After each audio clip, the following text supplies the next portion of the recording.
Selamat pagi teman-teman semua, dimanapun kalian berada. Kali ini saya akan coba mengulas beberapa anime. Cuman saat ini coba kita satu dulu kita ulas anime yang menurut gue recommended banget nih buat kalian yang suka genre fantasi. Ya, mungkin sudah ada juga yang membaca hingga sampai saat ini karena saat ini juga masih ongoing manganya. Jadi judulnya adalah Unlimited Gacha 9.999. Jadi ini salah satu genre fantasi yang menurut gue itu bagus dan coba untuk kalian baca deh. Di manga yang pertama ini seperti biasa mengisahkan tentang MC kita, main karakter yaitu si Raito. Kalau bahasa Jepangnya mungkin Raito ya. Raito ini dia ini salah satu dianggap yang terlemah dalam sebuah party. Lihat di halaman pertama kita sudah disuguhkan tentang bagaimana si Raito ini diserang sama beberapa monster. Di chapter selanjutnya, Di halaman selanjutnya dia ini ditolong nih sama beberapa orang yang ternyata orangnya itu mempunyai level yang tinggi nih. Ada di ras yang lain ya, karena MC kita ini adalah ras manusia ya. Ada dari ras Dragonute, ada Sasha juga dari ras Elf. Nah, ini rasnya berbeda. Nah, sekarang kita lanjut ke halaman selanjutnya. Di sini juga ada beberapa ras yang lain selain ras manusia yang juga parahnya nih MC kita satu party sama mereka. Nah, lihat nih betapa nggak layak banget untuk dilihat nih MC kita ini. Nah, ini selanjutnya adalah tentang bagaimana penampilan si Raito ini dalam kondisinya dia saat ini ya. Jadi masih level 15 ya saat ini ya, dibandingkan level yang lainnya di anggota party lainnya. Ya, singkat cerita ini si Raito ini diselamatkan dalam beberapa party sehingga dianggap dia ini menunjukkan belas kasihannya ini teman-teman dari partinya ini. Akhirnya lambat laun mereka menjadi satu party dan melakukan petualangan bersama-sama hingga si Raito ini senang sekali nih mempunyai anggota party seperti mereka. Tapi ya naasnya di sini nih mulai nih kawan-kawan. Di chapter 1 ini kita langsung tunjukkan nih apa yang menjadi penderitaan si Raito ini. Nah, jadi perubahan mental yang signifikan ini akibat dari kelakuannya teman-teman ini nih. Nah, di sini juga dibahas tentang bagaimana si anggota partinya ini mulai memutuskan untuk mengeluarkan Raito dari partinya. Nah, otomatis si Raito shock dong karena tiba-tiba dikeluarkan dari party yang dianggap ini sudah bagus, sudah nyaman dan sudah hebat gitu loh. Nah, ini yang menurut dia itu menjadi sebuah kekecewaan tersendiri nih. Nah, lanjutnya bahwa di sini mulai diperlihatkan apa yang bisa dilakukan oleh si Raito ini, bahwa si Raito ini kemampuannya hanya bisa melakukan gacha kartu yang sifatnya itu tak terbatas ya, sesuai dengan judulnya unlimited, tapi ya tergantung kekuatannya dan apa yang kartunya hasilkan itu ya kondisional, tidak selalu bagus sih saat bersama dengan party-party ini. Di sini juga dijelaskan kalau si Raito ini sementara ya saat ini hanya bisa menggacha kartu-kartu yang sifatnya nggak terlalu penting seperti buah-buahan, itu pun buah busuk maupun beberapa benda-benda yang tidak berguna. Nah, inilah alasannya kenapa anggota partinya mengeluarkan Raito dari kelompok party ini. Nah, di sini kalau kita lihat wajahnya si Raito nih, wah wajahnya ini shock banget nih. Seolah-olah bahwa dia kebingungan. Di sini si para petinggi dari ras yang lainnya itu menganggap kalau si Raito ini adalah seorang master. Nah, Singkat cerita nih kawan-kawan, kalau master dalam dunia unlimited gacha ini adalah seseorang yang dianggap mempunyai kemampuan yang sangat spesial, yang sangat luar biasa sehingga ditakuti oleh ras yang lainnya. Sehingga ras lainnya pun memburu yang namanya master ini. Nah, si Raito ini dianggap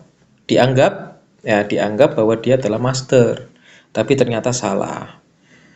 Prasangka yang dinyatakan oleh petinggi itu dianggap keliru bahwa si Raito ini ternyata lemah tak berguna.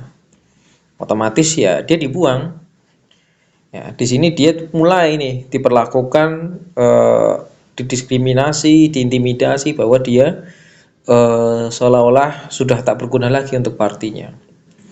Nah, di sini adalah alasan utamanya kenapa si Raito dibuang. Dari awal Raito dipungut adalah dianggap dia adalah master. Ternyata setelah berjalan lambat laun waktu, ternyata dia nggak berguna. Maka kawanan party ini pun membuang si Raito. Ya maklum karena merasa mereka keliru dan salah menunjuk bahwa si Raito ini adalah master. Ya, disinilah si Raito mulai disakiti, dilakukan perbuatan kasar kepadanya. Bahkan yang paling ingin menghancurkan si Raito ini ya adalah si serigala ini nih. Nah, karena memang ya mungkin ada hasrat yang terpendam ingin segera menghancurkan dan membunuh ras manusia. Karena kalau di dunia ini bercerita tentang bagaimana hubungan antar ras itu tidak harmonis ya. Ya hanya beberapa aja yang harmonis, yang lainnya tidak. Nah ini kenapa akhirnya si serigala ini, manusia serigala ini dia merasa senang sekali ya. Di halaman selanjutnya kita diperlihatkan kalau si Raito ini mencoba untuk kabur, bahkan setelah dia mencoba untuk dibunuh nih sama rekan partinya sendiri.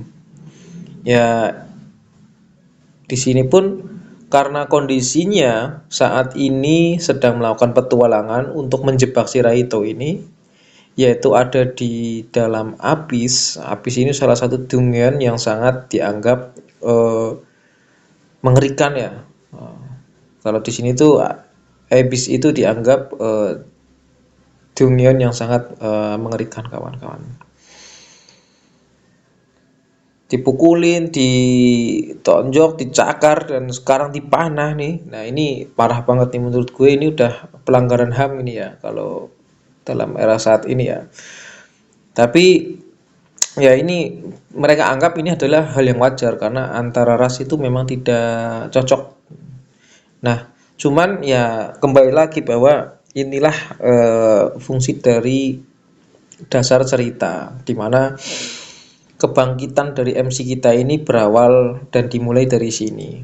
Nah, sebelum manusia serigala ini ingin membunuh si Raito ini, tiba-tiba ada sebuah kejadian yang mengerikan, yang misterius, di mana dia itu seolah-olah dia memohon bahwa dia tidak ingin mati ini. Namun tidak lama berjalannya waktu, ketika dia memohon seperti itu, muncul nih sebuah kode sihir, sebuah teleportasi yang tidak ada yang tahu nih.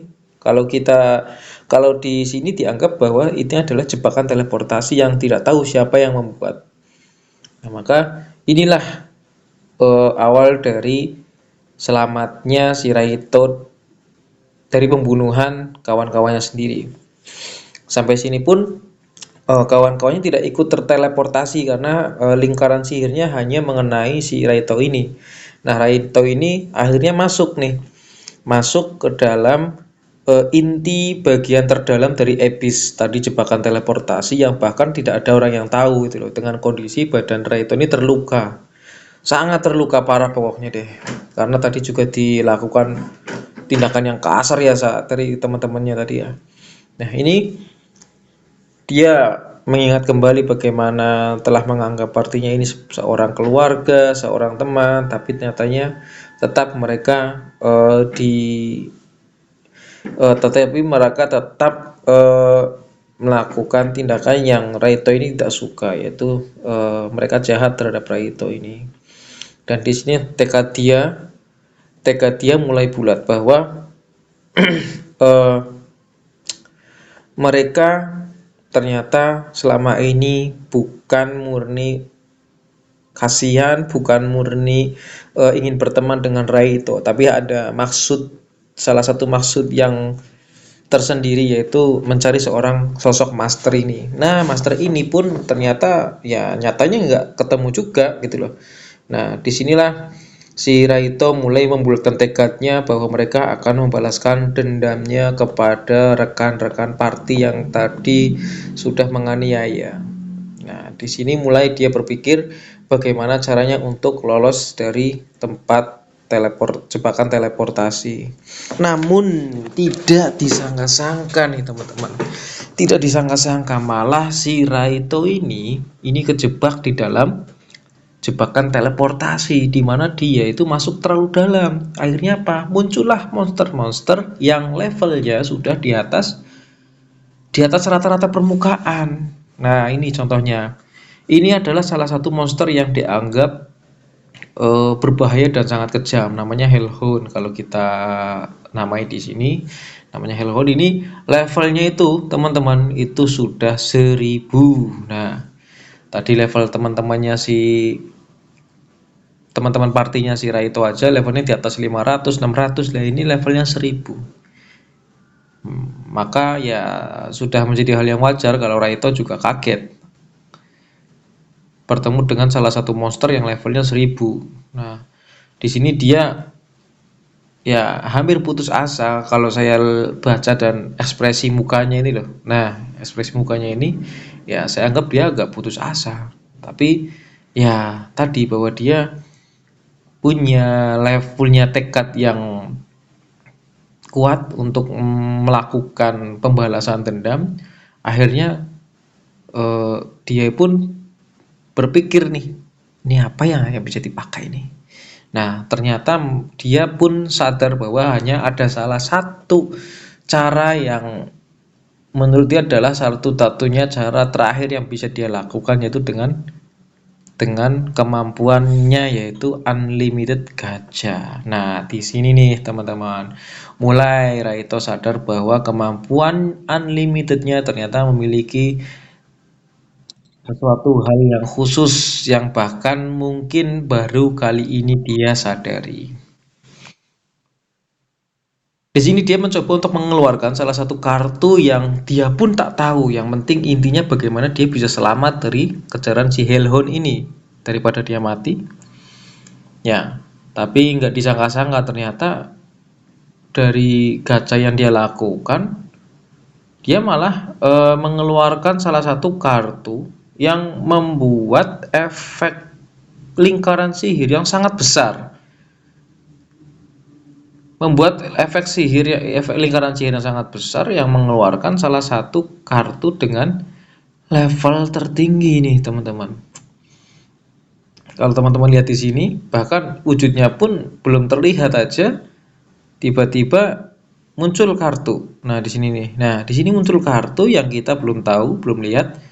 Namun setelah muncul kartu dengan kilatan cahaya, malah muncullah sosok seseorang nih dari kartu tersebut nih. Nah, di sini nih muncul sosok seseorang dari kartu. Nah, kalau kita lihat juga ya ada sedikit bayang-bayang manusia ya di sini ya. Nih di kartunya. Perwujudannya ya mungkin ini nih teman-teman. Aduh, ini bahaya nih gambarnya nih.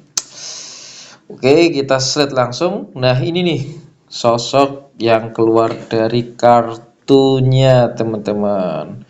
Dan kalau kita lihat si Hellhound tadi itu nggak tahu nih diapain, tiba-tiba dia langsung terpotong-potong menjadi bagian-bagian yang sangat kecil nih teman-teman.